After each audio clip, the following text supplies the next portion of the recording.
पूर्णिमासी, जिस दिन से महालय श्राद्ध प्रारंभ होता है, पूर्णिमासी, उस दिन जब कोई अपने पितरों के लिए श्राद्ध करता है तो उसकी सारी जरूरतों को पितर पूर्ण करते हैं। पूर्णमासी के दिन महाराज सारी जरूरतों को, सारी आवश्यकताओं को, सारी कमियों को निकाल करके और सब तरह से अपने परिजनों के घर को परिपूर्णता प्रदान करते हैं पूर्णमासी की तिथि में किए हुए श्राद्ध से। जब कोई प्रतिपदा को श्राद्ध करता है, एकम को श्राद्ध करता है, तो एकम के दिन किए हुए श्राद्ध से पितर तृप्त होकर के ऐसा आशीर्वाद देते हैं कि घर में आरोग्यता आती है महाराज, निरोगता, स्वास्थ्य अच्छा रहता है परिवार वालों का।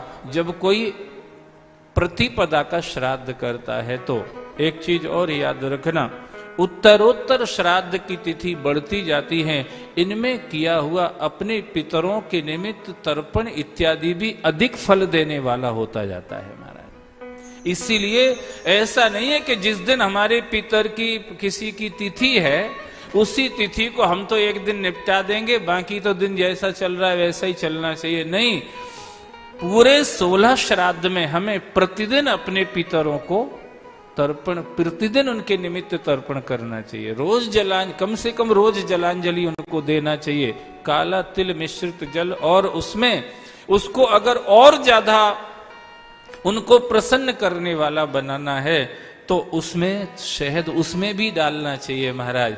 अगर आप उसमें गंगा जल और डाल लेते हैं, अगर आप उसमें तुलसी दल और डाल देते हैं, तो ये हमारे पितरों को और ज्यादा प्रसन्नता प्रदान करता है, तृप्ति प्रदान करता है।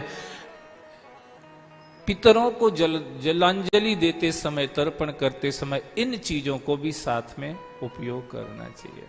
द्वितीया के दूज की तिथि में किया हुआ तर्पण परिजनों को संतान प्रदान करता है महाराज, संतान प्रदान करता है। पितर जानते हैं कि संतान ही आगे नहीं होगी तो हमें भी कौन देगा फिर। और भगवान की दया देखो कि पितरों को ये विशेष अधिकार प्रभु ने दे दिया है कि तुम्हारे अगर परिजन तुम्हारे लिए कुछ करते हैं तो हम तुम्हें अधिकार देते हैं, ये पुत्र के लिए उन्हें हमारे पास नहीं आना पड़ेगा, ये काम तुम्हें ही कर दिया करना है यार। पितर द्वितीया दूज के दिन किया हुआ श्राद्ध वंश की वृद्धि करने वाला होता है। तृतीया के दिन तृतीया तिथि में किया हुआ श्राद्ध भी वंश वृद्धि करता है, पुत्र प्राप्ति कराता है महाराज। ऐसे तो वंश में कन्या का भी जन्म हो सकता है, पुत्र का भी जन्म हो सकता है, पर तृतीया तिथि में किया हुआ श्राद्ध विशेष रूप से पुत्र प्राप्ति कराने वाला होता है। चतुर्थी को जो श्राद्ध करता है, पितरों की कृपा से उसके चारों पुरुषार्थ सिद्ध होने लगते हैं, धर्म, अर्थ, काम और मोक्ष। पंचमी को किया हुआ श्राद्ध लक्ष्मी की वर्षा करने वाला होता है महाराज। षष्ठी तिथि को किया हुआ श्राद्ध यश प्रदान करता है। सप्तमी को किया हुआ श्राद्ध वैभव प्रदान करता है। अष्टमी को किया हुआ श्राद्ध बहुत फलदायी है महाराज। जो कुछ भी बाधाएं होती हैं जिंदगी में, परिवार के कोई काम रुके पड़े रहते हैं, ठीक से हो नहीं पाते हैं, सब कुछ प्रयास भी हमने कर लिया है, फिर भी वो काम हमारे रुके पड़े हुए हैं, तो हमें इस पितृ पक्ष में, इस श्राद्ध पक्ष में अष्टमी तिथि को विशेष रूप से साधना चाहिए।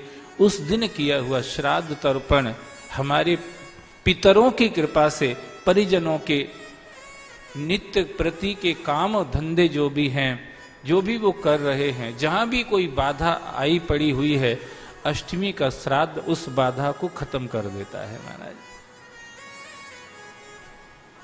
नौमी तिथि को किया हुआ श्राद्ध घर में जो भी अभाव होता है उसको खत्म करता है। अभाव को खत्म करता है नौमी तिथि। भले ही नौमी तिथि को हम रिक्ता तिथि यूं कहते हैं, पर यहां श्राद्ध पक्ष में उसकी विशेषता है महाराज। ऐसे तो चतुर्दशी भी रिक्ता तिथि है, पर ये कहते कि अल्पायु में जिसकी मृत्यु हो गई उसके लिए विशेष तिथि है ये महाराज शास्त्र। नौमी तिथि हमारे सारे अभावों को खत्म करती है। नौमी तिथि का श्राद्ध, दसवीं का किया हुआ श्राद्ध दशों दिशाओं से हमारे लिए अनुकूलता प्रदान करता है महाराज। दसों दिशाओं से, 10 दिशाएं हैं, दसों दिशाओं से दशमी का श्राद्ध अनुकूलता प्रदान करता है। एकादशी का श्राद्ध बिना तपस्या के, बिना किसी योग के, बिना व्रत तीर्थ के एकादशी का किया हुआ श्राद्ध हमें इन सारे कर्मों का फल देता है। एकादशी का श्राद्ध महाराज